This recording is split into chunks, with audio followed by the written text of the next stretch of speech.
Vojenskú techniku predali za cenu šrotu. Slovenská armáda už niekoľko dní rieši kauzu medzinárodných rozmerov. Súčasné a bývalé vedenie ministerstva obrany sa navzájom obviňujú. Kto môže za to, že systémy protivzdušnej obrany skončili v súkromných rukách? Uniknutý dokument pritom naznačuje, že to, čo predal štát za tisícky eur, plánoval niekto vyviezť do africkej Ugandy za milióny. Celé sa to točí okolo týchto zariadení KUB. Vo výzbroji sú viac ako 50 rokov. Čas z nich museli preto vojaci, tak povediac, kanibalizovať na náhradné diely. Až napokon zhruba pred 2 rokmi skončili za týmito múrmi. A to za cenu kovového šrotu.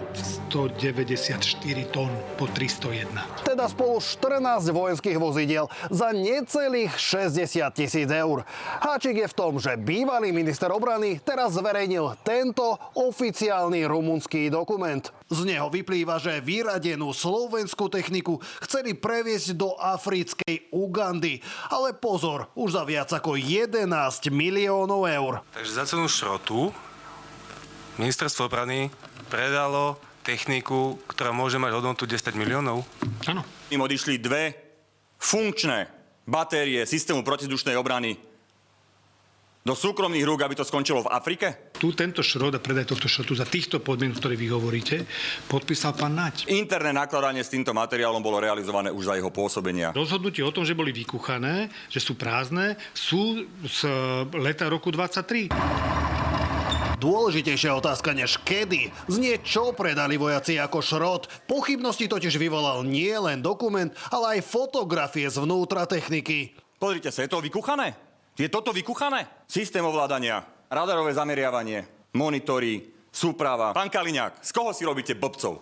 Toto nevyzerá veľmi... No veď áno, ale ešte raz sa robí výmena taká, že oni zobrali dobrú súčiastku a dali tam zlú súčiastku. Dali by ste teda ruku do ohňa, že to, čo tam je v tých skladoch, je nefunkčné?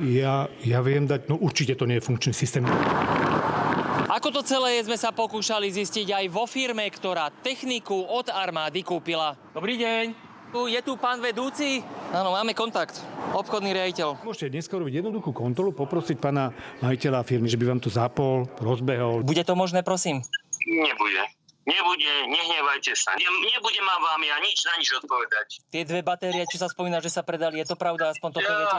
Nebudem vám odpovedať. Demokrati už požiadali políciu, aby okamžite zastavila nakladanie s technikou. Opozičné strany podávajú trestné oznámenia. A tomuto sa hovorí kšeft. Minister Kaliňák však ubezpečuje, že technika je stále nefunkčná, stále za týmito múrmi a nikam sa zrejme tak skoro ani nepresunie. Napriek rumunskému povoleniu na vývoz, doma na Slovensku vraj nikdy firma o takýto dokument nepožiadala. Pretože pravdepodobne žiadnu podpísanú zmluvu nemá. Vy ste žiaden súhlas s vývozom nedávali? No to je jednoznačné, že nie. A nielen, že sme nedávali, ale nikto o ňo nepožiadal. Ľubo Fronko a Viktor Serebriakov.